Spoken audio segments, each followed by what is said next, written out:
morning. Thank you for joining today's second session, Why a Certified Transaction Coordinator? My name is Brooke Lewis, Vice President of Sales and your host for this session. It's my pleasure to introduce our next speaker. She has been in the real estate industry for over 30 years, starting her career as a real estate agent, moving for a short stint into the mortgage industry, and for the past 25 years has been focused on transaction coordinating. That focus has included teaching and training other coordinators, establishing a curriculum that was acquired by the California Association of Realtors, and helping develop the CTC certification designation offered today. There will be time with our speaker after her presentation, so please hold your questions until the end. Without further ado, get comfortable, sit back and relax, and join me in giving a warm welcome to Wendy Molina. Hello, everyone, and welcome to Why a Certified Transaction Coordinator. My name is Wendy Molina, and I will be today's presenter. So, introduction of this class. So, who is Wendy Molina and why is she teaching this class? Today, we're going to be talking about the importance of a Certified Transaction Coordinator Certificate, or the CTC, that's offered by CAR as one of their certificates through California Association of Realtors. We're also going to be talking about who can become a Certified Transaction Coordinators, what the importance of it is, what the class teaches you, and then we're going to learn some tips and tricks about the 2021 new residential purchase agreement. That kind of gives you an idea of what this class is about. So let's go ahead and get started. Who is Wendy Molina? Wendy Molina, that's me. I've been a transaction coordinator for the past 25 years, which means that I've closed a lot of transactions in my career as a transaction coordinator. I've been a CAR instructor since 2006. So back in 2006, I had a class in San Diego County about teaching other people how to be a transaction coordinator. In 2006, CAR purchased my class, and I have been teaching with them ever since. And we have come together to create the Certified Transaction Coordinator Certificate. And this is a certificate that you can get by taking classes, and it goes on your resume saying that you have taken the classes to learn how to be a Certified Transaction Coordinator. Like I said, I've closed a lot of transactions in my lifetime. As I was getting ready for this class, I tried to calculate how many transactions I've closed, and it's somewhere in the 10,000 plus range in my lifetime. So what that means is that I have a lot of experience with the transaction management portion of the real estate file. And that's what I bring to my teaching, is my everyday experience with the transaction. So with that said, let's go ahead and get started. The Certified Transaction Coordinator program at CAR does a lot of the training for you. So what happens is brokers or agents tend to hire transaction coordinators, assistants, admin people, and then usually what happens is that the training a lot of times isn't there. Agents are busy, brokers are busy. They don't know how to train their assistant or their transaction coordinator. And so what the CTC does is it trains your people for you. In the curriculum of the Certified Transaction Coordinator, it teaches the TC and the agent about transaction management. So really, what the courses are about are transaction management. So in the courses, we teach you about the residential purchase agreement, how to read it, how to understand the importance of the contract in the real estate transaction, what the legal ramifications are in the transaction, what the contractual obligations are of buyer and seller, and what happens when those contractual obligations are not met. So it is a really important class for not only the admin or the assistant or the transaction coordinator, but it's also a very important class for the agent. I think sometimes a lot of emphasis on the agent is put on how to get clients, how to show them properties, how to negotiate, and how to sell. But when it comes to the actual contract itself, what I've seen in my lifetime is that a lot of agents don't truly understand the contract, or they think that it's something that they can't understand or maybe don't even want to understand. But it's really important for the agent to understand that contract, understand the consequences of what happens when a buyer or seller is not meeting that contractual obligation. Also in the CTC classes, we discuss disclosures. So an explanation of the disclosures to the transaction coordinator, to the assistant, to the admin, and to the agent. And then we also teach how and when to apply these disclosures to your particular transaction. As we all know, not all disclosures apply to every single transaction. And so it does take a little bit of learning how to explain these disclosures and understand them. We have a lot of new disclosures out there, especially the new FHDS that everybody is still learning about, still trying to figure out, still trying to understand. And we as transaction coordinators have to understand that, because we need to know what's required for the file, what's not required for the file. In the CTC, we also teach process. Okay, so how do you process the file? What happens when you get a transaction? What is the next step? What's the step after that? So that you learn the transaction management of a whole, not just understanding a contract, not just understanding disclosures, but how to put these together and go through the actual transaction process. So that's what the Certified Transaction Coordinator classes are about. So I have to say, we have taught tens of thousands of agents, transaction coordinators, brokers, lenders, escrow people about transaction management here in California.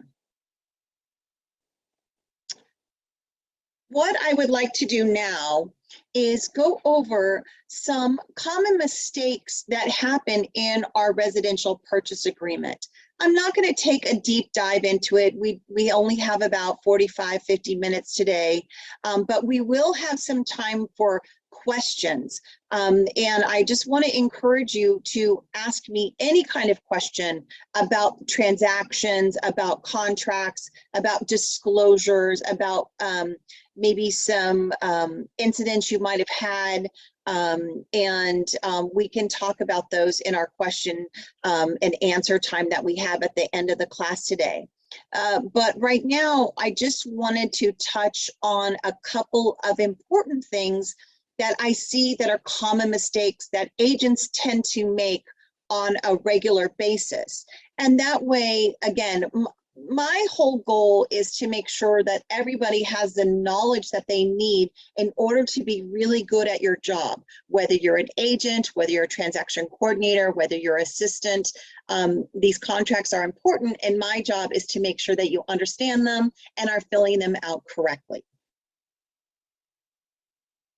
So the first thing I want to talk about on the RPA are names. It's so important for the buyer's agent to remember to put the buyer's true and correct name on the contract. It is extremely important because, especially if the buyer is getting a loan, if the name is not correct on the purchase agreement, then it's not going to be correct in escrow. It's not going to match the name that's on the 1003 for the lender. The appraiser is going to have the names wrong, and it could cause quite a domino effect. When the name is incorrect on the contract, and it shows differently on the lender's 1003, what needs to happen is the agent will have to correct the contract to the buyer's true and correct name. Then we'll need an escrow amendment to correct the name. And all of those will need to be signed and then sent to the lender. The lender will need to underwrite this amendment and this addendum to make sure it matches the name on their file. And sometimes if the appraisal has to be corrected, then what that means is it may be a cost to the buyer to have that appraisal corrected. So agents, buyer's agents especially, you really have an obligation to make sure that you have that buyer's true and correct name. What does that mean? That means is you should be asking for your client's ID and asking them what is the name on their driver's license, passport, whatever they're going to be using for the notary. You might know somebody as Dan Smith, but his real name is Daniel Smith, right? And so if that's what's on his ID, that's how he signs everything, that's going to need to be the name on the contract. Another thing to think about is asking the buyer questions like, are you going to be taking this in the name of your trust? Do you have a spouse or a significant other that's going to go on the contract with you? If you don't have their pre-qualification in hand yet, you know, is there somebody else who needs to qualify on the loan with you? When you have to make changes during the process of the transaction, it's very time consuming and it causes delays. So agents, if you can ask those questions up front, it will really make all the difference in the world and will help you to have a wonderful and smooth transactions. And I'm going to say this for the sellers as well. Agents, please make sure you know who your sellers are and make sure that you have their true and correct names as well, whether it's a trust or an LLC, or make sure you have the right signer for that trust or that LLC.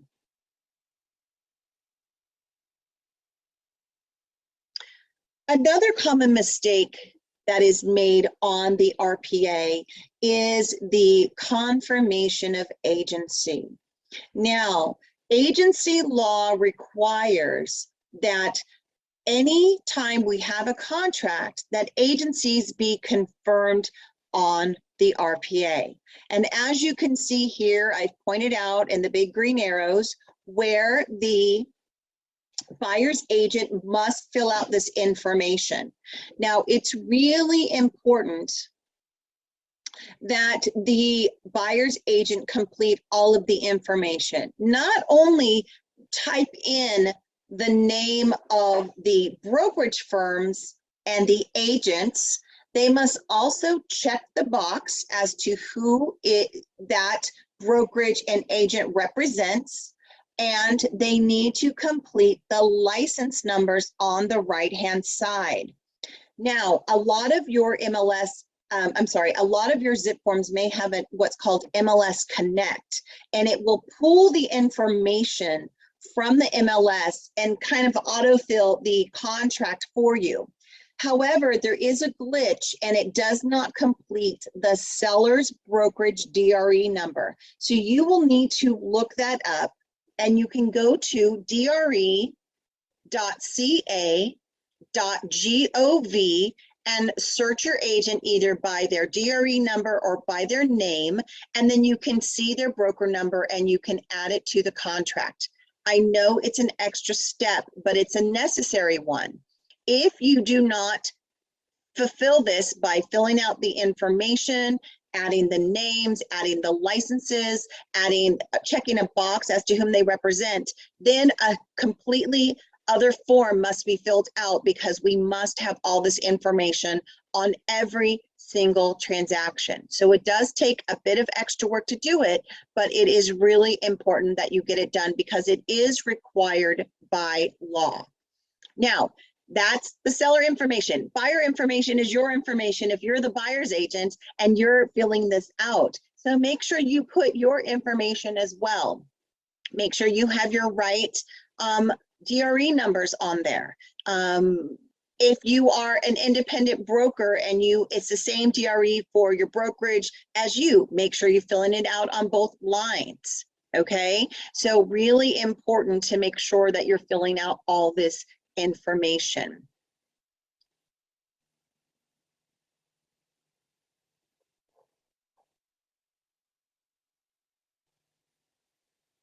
Another common mistake on the RPA are the contingencies. Now, in our new contract, the contingencies are now completely separately listed out.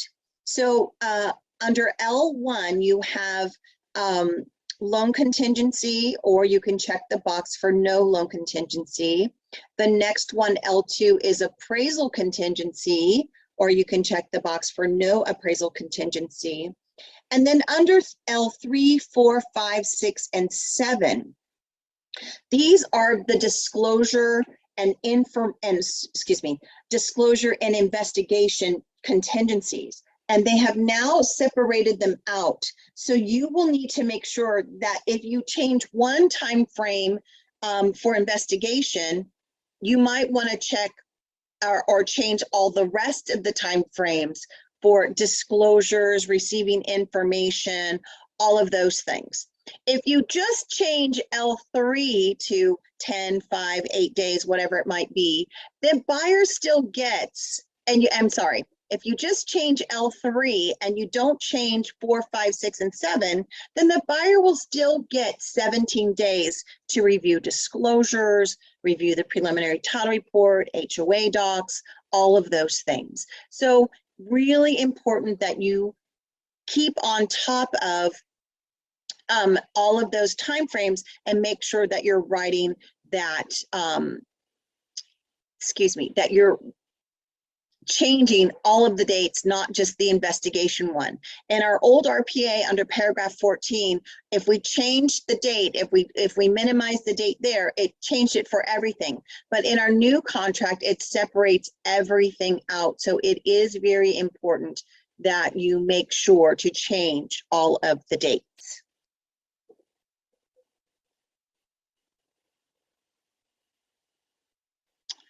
Another common mistake that's made is the home warranty.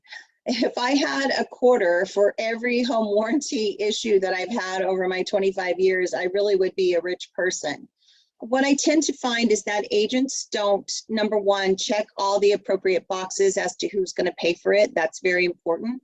So buyer's agent, when you're filling it out, you would want to make sure you have the appropriate box checked, whether it's buyer or seller.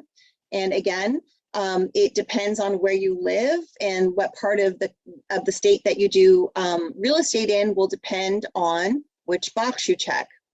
Since I'm in Southern California, most of the time it is normal and customary for the seller to pay for the home warranty box. So I would hope that every single agent would have a template of your RPA with that seller box already checked. Now, okay. So you say seller's going to pay for it. There's a place under number Q18 that asks for home warranty plan. Make sure you know the plan you want. Home warranty plans have gotten so much more complicated, and it used to be really simple, easy, a basic plan or an upgraded plan. That's not the case anymore. You have an upgraded plan or an upgraded plan or a super platinum plan or whatever it might be. You have room to write it into the RPA here. Go ahead and write it in. That way, whoever's ordering it, and I'm going to say most of the time it is the transaction coordinator that orders that home warranty, then they have direction as to what they need to order. Lastly, what I'm going to say about it, make sure you have enough money to cover whichever plan you're asking for.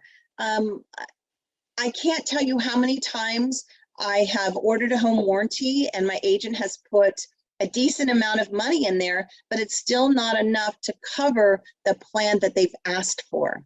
If your buyer needs some options such as pool, spa, air conditioning, upgrade, extended plumbing, roof, septic, whatever it might be, make sure you include that in your information, and make sure you include who you want it ordered from. Very important.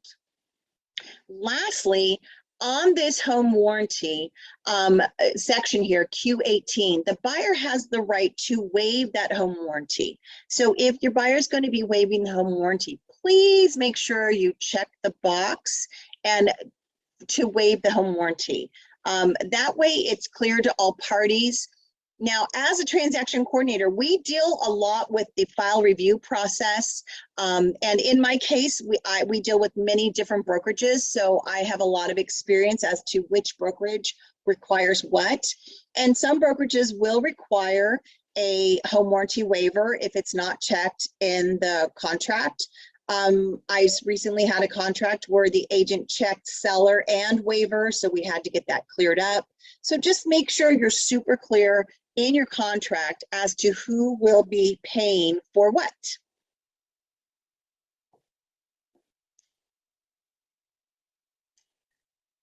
Okay, we're going to jump all the way to page 15 of the RPA.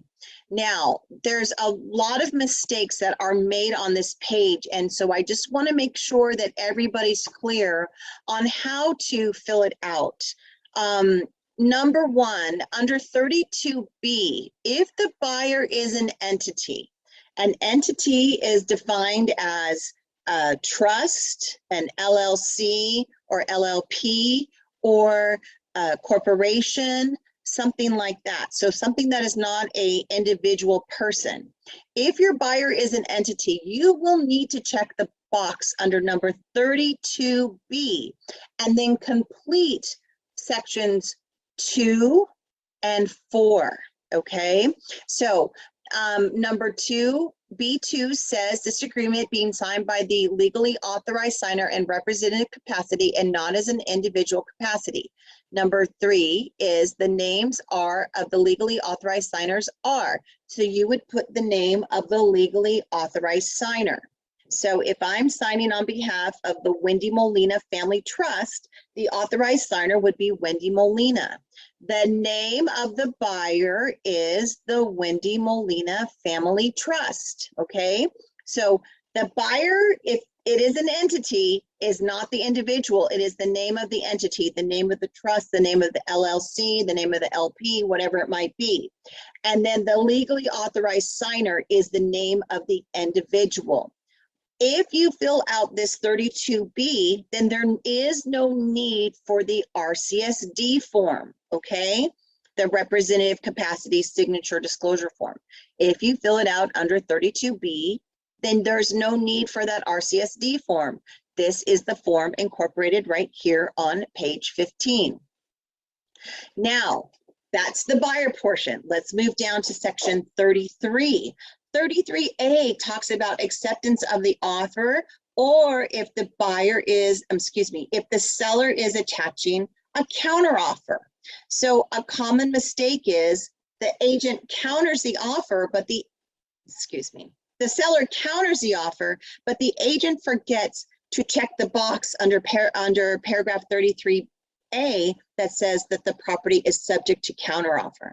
So agents, again, I know a lot of times we're in a hurry. You've reviewed a lot of offers. This is, you had 10 offers on this property. Just make sure you take the time to check the appropriate boxes so we know when we're reading this contract, when escrow's reading the contract, when the broker's reading the contract, that we know that it's subject to a counteroffer by checking that box under 32A. 32B is also the RCSD, or representative capacity signature disclosure section for the seller. Now, when you're the seller's agent, this is not being created in zip forms. So you actually have to fill this in either in DocuSign or some PDF program to write in the information for the seller to say who the authorized signer is, and if they're a trust or whatever it might be. So really important that you check the box, fill it out, do whatever you need to do. Seller's signature and legally authorized signer and title are all at the bottom of the form. Also, I didn't mention this earlier when we talked about names, but it is really important that if you do have a trust or some sort of an entity, that all of the authorized signers sign the contract and the disclosures. Most trusts require all trustees to sign when you have a purchase or sale of real property. I know some people say, oh no, it's only me. And that might be the case for signing a check or purchasing, something under a nominal amount of money. But I'm going to say 99% of trusts that I have seen require all trustees to sign.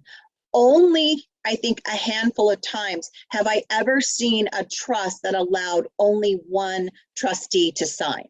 So please make sure you get all that information. And while we're on the subject of trust, you will need to provide a copy of that trust to escrow, whether it's the buyer side or the seller side.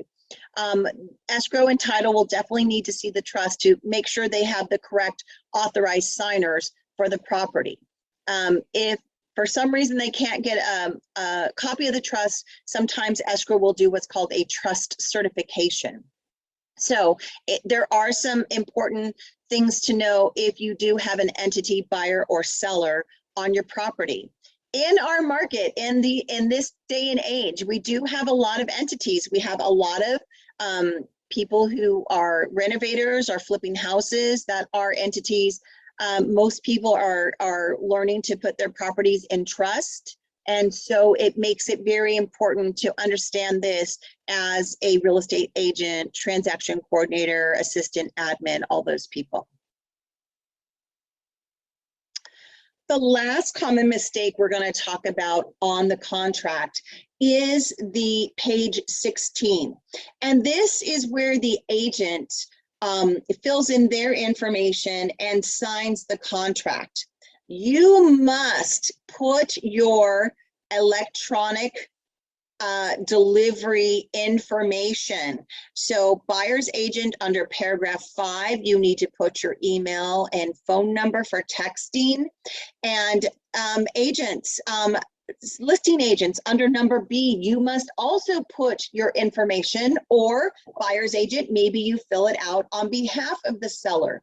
This is really important because it says that if something is delivered to the electronic information that is listed on this page, then it's deemed delivered, okay? So that's why it's important to make sure you have your email or text, and you need to sign it as the agent and have your information on here. This is really, really starting to become a problem for us transaction coordinators because agents are not filling out their information. And what that does is it creates, again, another form that must go out to all parties with this information on there. So don't think that you're getting away with not putting your email on there. Nobody can deliver anything to you. Brokers are requiring the DEDA or DEDA, the designated electronic delivery address form to be filled out if this page 16 is not filled out on the contract.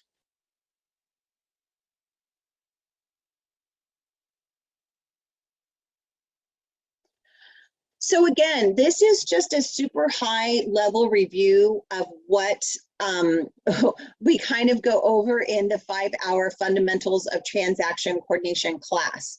For the CTC, we're going to talk about how many classes you need to take in a moment, but the main class is what we call the FTC, or the Fundamentals of Transaction Coordination. It's a 5-hour class that goes through contract, disclosures, and process. We do take a pretty deep dive into the contract to learn about contingencies, timeframes, contractual obligations of buyers and sellers, what happens if a buyer or seller does not complete that that contractual obligation, what the ramifications are, what remedies buyers and sellers have to get the other party to perform. And so it is a very important class, not only for assistants and TCs, but for agents as well. We talk about when contingencies are due and what happens if contingencies are removed.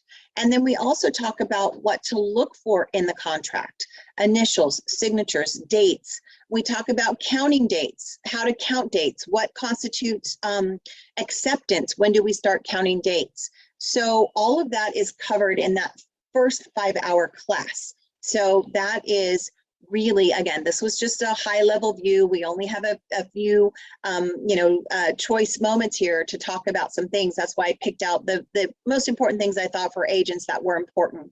But I wanted to let you know that the class does go much deeper than just those high level things that we went over today.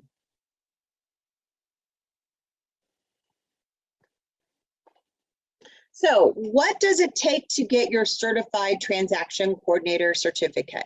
So I wanted to let you know that anyone can get their certified transaction coordinator certificate through CAR.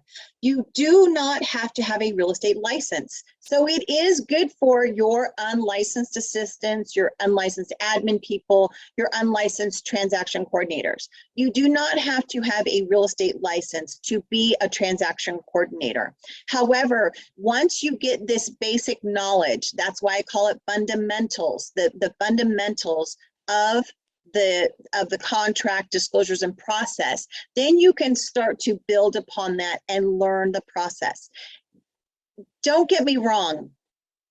The classes are very valuable in the information that they offer, but it cannot automatically just make you an expert.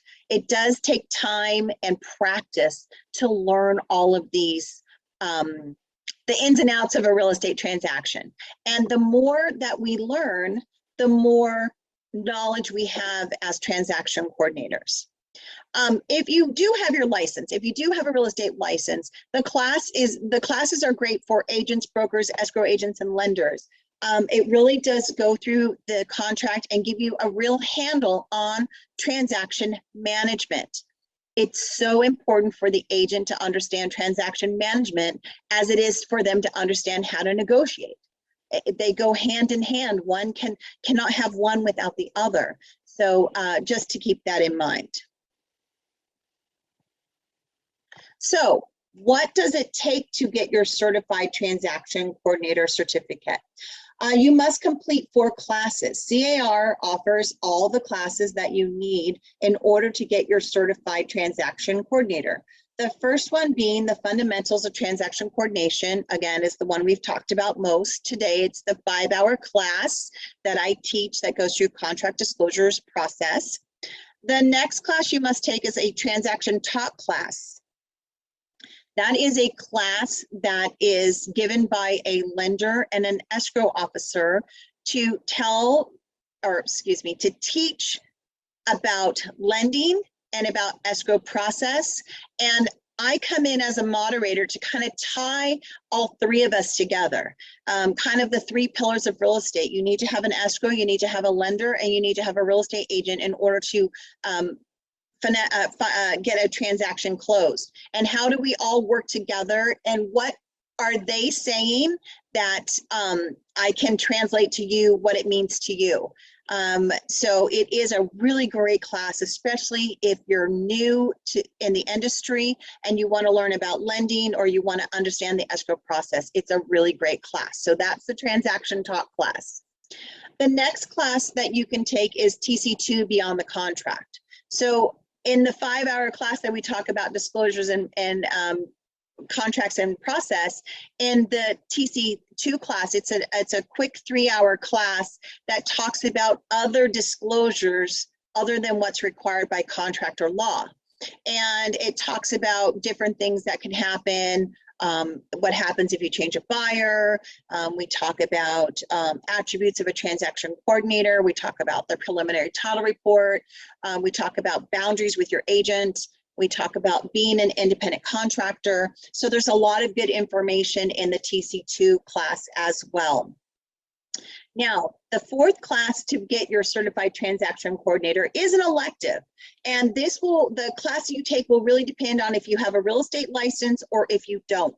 If you have a real estate license, you can take a RPA class, you can take a disclosures class, you can take a risk management class. If you do not have a real estate license, then you will be required to take the do's and don'ts of an unlicensed assistant.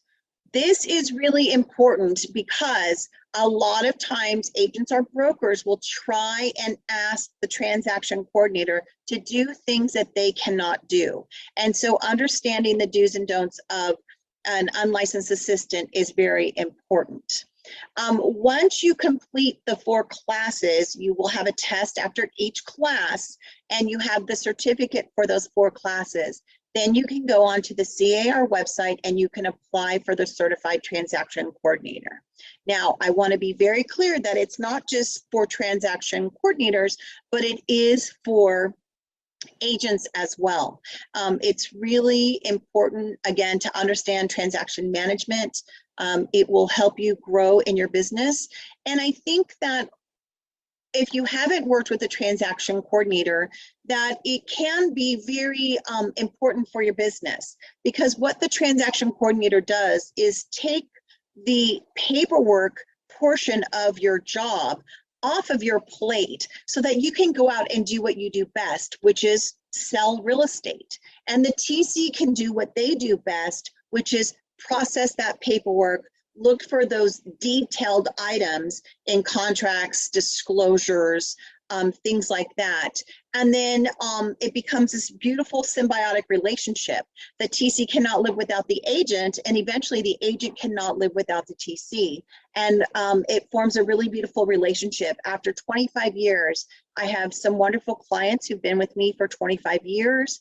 You know, I've seen it all. I've been through every type of market, and I know that a lot of my clients wouldn't know how to be as good of a realtor as they are without the relationship that we have, and knowing that we will take care of them, make sure that their transaction is complete, make sure that the broker compliance is complete, and making sure that they get paid at the end of the transaction.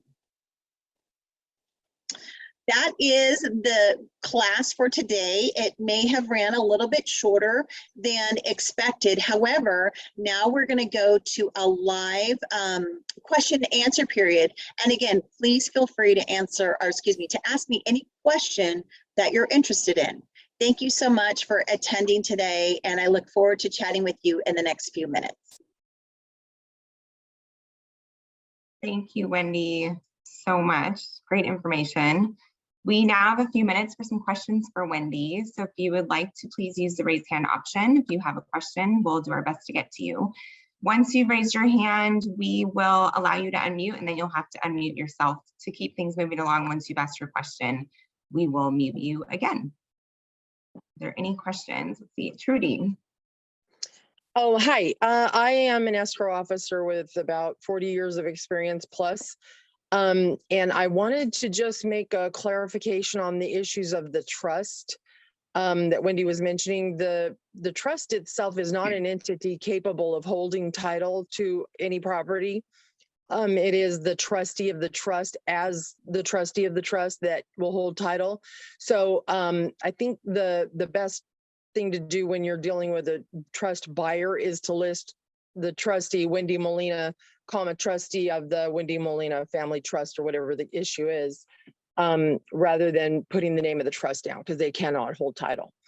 And Perfect. then Thank you for that. You're welcome. And then the other thing I was going to mention too is on the trust copy. You mentioned that, you know, in most cases, we're going to require a copy of the trust. We cannot legally require a copy of their trust unless it's a successor trustee situation. The trust is their private personal document, and we must by statute accept their certification in lieu of providing the trust. So that's just a clarification. Perfect. So, but at times people do offer a copy of their trust, or the portion that shows who's signing for what, as well as or certification of trust. Correct. Right. Well, but we cannot require it. If they're the original trustee, we can't obligate them to do that. Perfect. Thank you. Mm-hmm. Thank you, Trudy. You're welcome. Lisa, I see you have your hand up.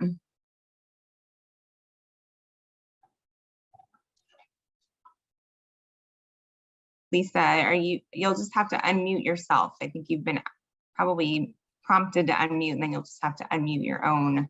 Right, can you hear me now? There you go. Yep, we can hear you. Okay, so I'm also in escrow. Where is it that you sign up for these classes if you're not on CAR? You know what? You can go to the CAR website and go to their Learn and Thrive page, which is their education page. All the classes are listed there. I just actually am in the middle of doing 2 classes. I did the fundamentals yesterday and 1 tomorrow. I probably will not have a live webinar till the new year. There are some live classes. The CAR is starting to get back to live classes. However, every class is recorded, so you can do a recorded class if you would like.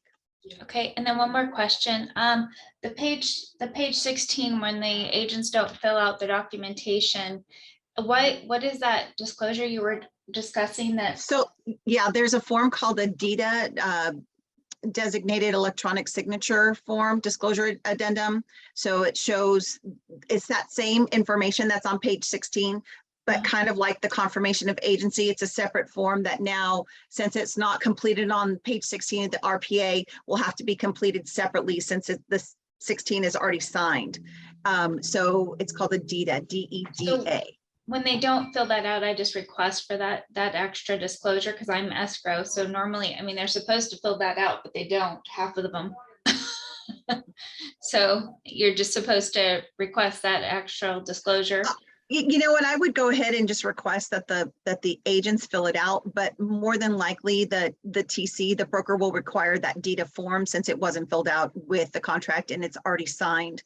They get, they don't want somebody to go back and change something after somebody's already acknowledged it. So that's why that DITA form comes in. So yes, you can ask for that as well. Okay, great. Thank you. Thank you, Lisa.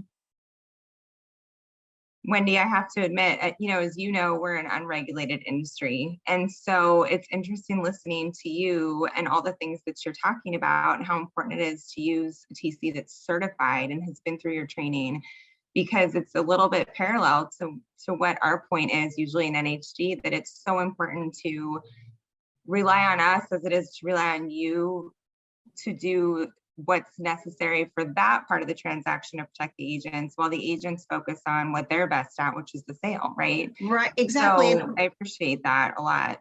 Yeah, and technically we're unregulated as well. Part of my mission when I started this back in 2006 was just to educate people, because there is no training or there was no training back then for transaction coordinators. So I started out with that 1 5-hour class of just so people could understand the contract and understand, it's really easy to say, hey, here's a checklist. You need to make sure I have all these forms. But if you don't understand what the forms mean or why we need them, it's kind of pointless. So really my goal was to educate people on the transaction, on the contract. This is why we do this. This is why we do this. This is why we have these disclosures. They're required by law. This is what it says in our contract. This is what the contract requires, so that people can understand and have that foundation of knowledge and then build from there. And that really is my goal with this. Watching the presentation, it's kind of hard to see yourself and you can become very critical. And so I hope that I got across the message that I was trying to get across, that education is important. Training your assistants and TCs is very important. Training them correctly is really important. I'm learning all the time, just like learning here in this class. I'm constantly learning. We have this industry that's constantly changing. And so it's not enough just to learn it one time. You have to keep learning and keep discovering new things and keep asking questions, because that is really important, especially in my line of work, where we are, in it all day long, every single day. Right. And then held responsible to be able to answer the questions of your agents as well as their clients, right? So, well, luckily we really, as a TC, we really don't have that communication with the buyers and sellers, because that really is the agent's job. However, we do answer a lot of questions from the agents. What form do I need to do this? Does this form look like it's filled out correctly? What happens if I have this situation? What have you seen? So we kind of are the eyes and ears for our agents, because we're doing a lot more transactions than a regular agent would do. So we're seeing a lot of the trends in the market with maybe appraisals are taking a little bit longer right now. We have a lot of extension on appraisals right now. Maybe just like the home warranty thing that, you know, fees are going up. You guys need to make sure you have enough money. So those are the things that we see as TCs, and that's the information that we get, and that's what we can pass on to our agents to help them be abreast of what's going on in the market. Right. Love it. Well, thank you, Wendy. If there's no other questions, oh, it looks like we do have one more question. Bridget. Hi there, Wendy. Thank you for doing this training. I'm wondering if you can just touch base on covering what happens when agents are not filling out completely the FHDS form. I'm getting a lot of feedback from risk managers that are concerned about that. So here on that FHDS form, and probably the NHD people can also touch on this, because this is it's a highly charged disclosure right now. There's not a ton of information out there. The FHDS is only required if it is a high fire, very high fire, or it's in the wildland fire zone. So those are the 3 triggers for it. If your property is not in any one of those zones, you don't need it whatsoever. If your property is in one of those zones, the first part of the form talks about the fire vulnerabilities, and that is only for properties built before 2010. If your property is built after 2010, that section does not need to be filled out, okay? The second section comes to the defensible space, and this is where people are getting really tripped up, because the wording I don't think is very clear on the form itself. So it asks, the first question asks is if the property is located or is not located in a local ordinance, meaning that the local county, city, whoever has to come out to do an inspection for every property. For most of the state, there is no local ordinance. There are some local ordinances in particular areas, but not throughout the entire state. So number 1. Number 2, when you mark that there's no local ordinance, the second section, and again, I don't have it in front of me, so I can't really see what section it is, but it asks if there is no local ordinance, it automatically defaults to the buyer will take responsibility for making sure that the property is in ordinance with the state requirement. Okay, and then the one after that is also buyer to take responsibility. So once the seller marks there is no local ordinance, the seller doesn't have to mark anything beyond that because it defaults to the buyer. Now, I just gave my class yesterday. I just read under the buyer obligation area that the seller can give a notice to perform, is that if the buyer does not accept to take responsibility for the defensible space, the seller can give a notice to perform. It's a very funky thing because there's no place to negotiate who's going to pay for it. And it's only if the seller has an existing inspection, can they check the box saying that they have an existing inspection, or they can check the box saying they will get an inspection if they want to get an inspection. But just by checking no local ordinance, it automatically defaults to buyer to take responsibility. And that's all that necessarily is required for that form, unless there is a local ordinance. Thank you, Wendy. I can pile on a little bit. Wendy is certainly sounds like an expert so far in filling out the form, which I appreciate. This has definitely, as Wendy mentioned, been a taxing subject for NHD, as well as we're referred to often for this information regarding fire zones. But to Wendy's point, yes, there can be, local fire zones or vegetation management ordinances, defensible space ordinances, et cetera, that would cause an extra layer of disclosure that needs to be made. So although Wendy, again, is sounding amazing on the forms themselves, we too can help out with that in your transaction with your NHD report. And by working with your local rep, we can actually help answer that question and tell you if there is, in fact, a vegetation management ordinance, especially which is down on that local, possibly city level, fire department level, which is really, really hard information to find. We are gathering a database to give you all that information. So we're excited about that. More to come on that. But again, reach out to your local rep for more information and kind of guidance on how to get that information as well. So thank you, Wendy. Well, and thank you, Brooke. I think that that's so important because that is kind of the missing link for us as on this side of things, is that we're sending out this form. You know, there could be so many local areas in which we're working that we don't necessarily have the resource to find out, and the agent does not know where to look. So being able to have that resource is so important. So I really appreciate that. And I will make sure to, anytime I see a high fire severity or wildland fire, I will definitely reach out to the rep to make sure. And I think they do send an email if it shows up in that zone. I also have seen the emails come from the reps as well. Yeah, good. That's good to hear. Yep. Some of the reps may do that. So I love that. Yeah. Yeah. Let us know. Fire zones are a whole nother subject, right, Wendy? So we could spend all day on that, but Totally. we'll call So it quits on that unless anybody, has any more questions for Wendy specifically. But again, this is why you use someone who's certified and knows what they're doing and is so highly trained, obviously, and now training others. So we really appreciate your partnership, Wendy, and for being here today.